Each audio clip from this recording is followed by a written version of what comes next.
Hello, I'm the Amazing Atheist, and welcome to Faith Watch, where I watch what the faithful are doing, and you get to see how religion is fucking up the world in real time. Up first, we have everyone's favorite unintentional comedian, Pat Robertson. What do you got for us today, Pat? I'm not sure I would serve pizzas for a gay wedding. Well, most gays, if they're having a wedding, don't want pizzas, they want cake. How do you know so much about gay weddings, Pat? Huh? Let me tell you, it doesn't matter what custom you've got, it doesn't matter what holy thing that you worship and adore. The gays are going to get it. They're going to make you conform to them. You're going to say you like anal sex, you like oral sex. I'm pretty sure gay people are not trying to get you to like anal sex if you don't already like anal sex. And as for oral sex, I'm pretty sure everyone already likes that. If there's ever been a concept that does not need a giant propaganda campaign behind it, pretty sure it's oral sex. I think you'd find more people on the streets against oxygen. You like bestiality, you like anything you can think of to whatever it is, and sooner or later you're going to have to conform your religious beliefs to the group of some aberrant thing. It won't stop at homosexuality. You know, I would say that Pat jumped the shark here, but since we're talking about bestiality, I guess we could say Pat fucked the shark. But also, to jump the shark, you had to have been good at one point. And I'm actually kind of surprised that Pat is against oral sex because he has always sucked. We've got what's called polyamory. Well, what about that? Well, what about polygamy, where you've got multiple wives? Polygamy? You mean like the kind that's featured prominently throughout the entire fucking Bible? I mean, Abraham, Jacob, David, Solomon, some of the Bible's greatest and biggest heroes were all fucking polygamists. Hello, McFly! I mean, how do you not love Pat Robertson? He literally takes us from gays want to be able to buy wedding cakes to gays are trying to brainwash you into thinking fucking animals is okay. I mean, that's amazing! Literally no connection between those two things, and yet Pat makes it like it's nothing. Beautiful. And you might be wondering, what's he talking about with pizzas in the beginning? Well, it turns out there's this pizza parlor in Indiana called Memories Pizza, which is a strange name for a pizza place, by the way. Is it like the Total Recall of pizza places? You don't actually get a pizza, they just install the memory of having had a pizza. You leave like, man, that was the best pizza I ever had, but why am I still hungry? Anyway, they refused to cater a gay wedding, because I guess they wanted a gay pizza wedding. By the way, pretty much best wedding ever, I would say. And they wouldn't do it. And I guess they got some hate from the liberal secular hate machine. And The Blaze, a website owned by Glenn Beck, did this big fundraiser for this pizza place to support their bigotry. And they ended up raising $842,000. So they nearly became millionaires just from one act of bigotry and intolerance. So I guess that bigotry is good for business in America. On that note, the Amazing Atheist channel no longer allows gay viewers. It is my right as a strong and committed Christian to not let gay people watch my videos. And by the way, conservatives, send me money. And of course, with all this discrimination and bigotry shit going on, you're discriminating against me, I'm discriminating against you, blah, blah, blah, blah, blah, Fox and Friends had to weigh in to let us know what's really what, where things really fucking stand. And normally I don't do trigger warnings, but trigger warning. The following segment does feature Tucker Carlson. If you are offended by the very sight of Tucker Carlson, I recommend watching this video maybe through sunglasses, a piece of smoked glass, or maybe just squinting your eyes so you can't really see too clearly. Be like French Stewart on Third Rock from the Sun. You're just like, eh. Okay. Here we go. An historic and controversial move coming out of Madison, Wisconsin, an historic and controversial city. That city is now the first in the country to pass legislation listing atheism as an officially protected class. No! America is dead! Why? You blew it up, you bastards! You blew it up! So where does this hostility come from in the first place toward Christians? What hostility?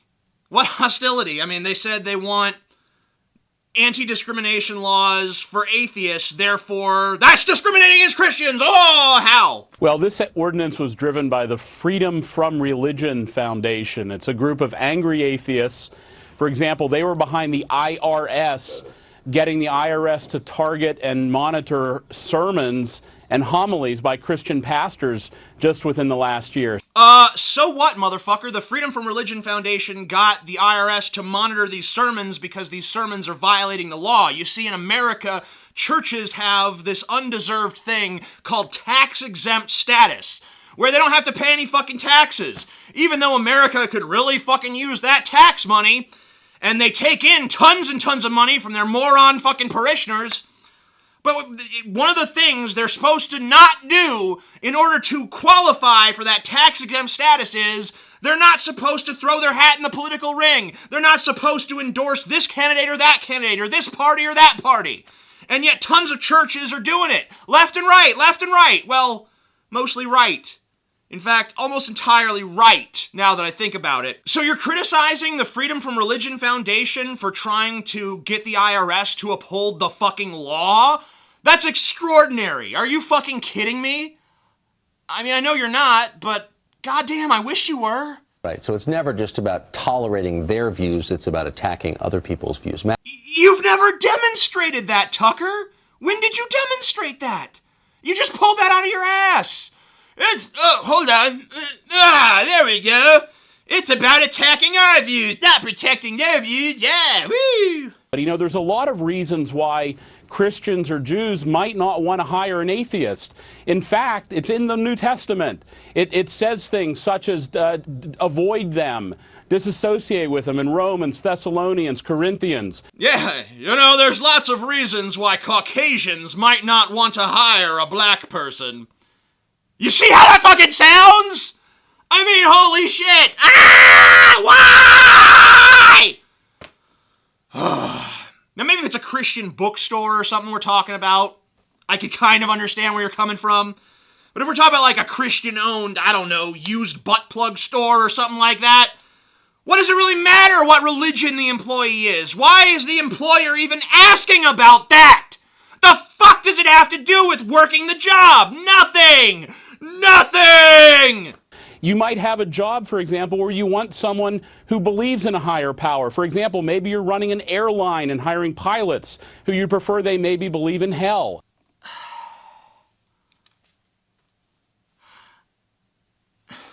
These people are so committed to their own version of theology. They have such hatred of Christians and Jews. No, you're the one who said you don't even want atheists flying your plane unless they believe in hell, which, what does that even fucking mean? Why? What is the connection? There is none! Fuck! I mean, what, you're the one who's filled with hate. I mean, I hate you, but I don't hate you because you're religious. I hate you because you're a fucking douchebag. You're such a fucking unrepentant douchebag. And I mean, maybe, in all fairness, your religion and your douchebaggery are somehow combined, conjoined, not so separated at birth, but there's plenty of religious people who aren't total douchebags. And there's plenty of people who aren't religious but are douchebags, like, I don't know, me.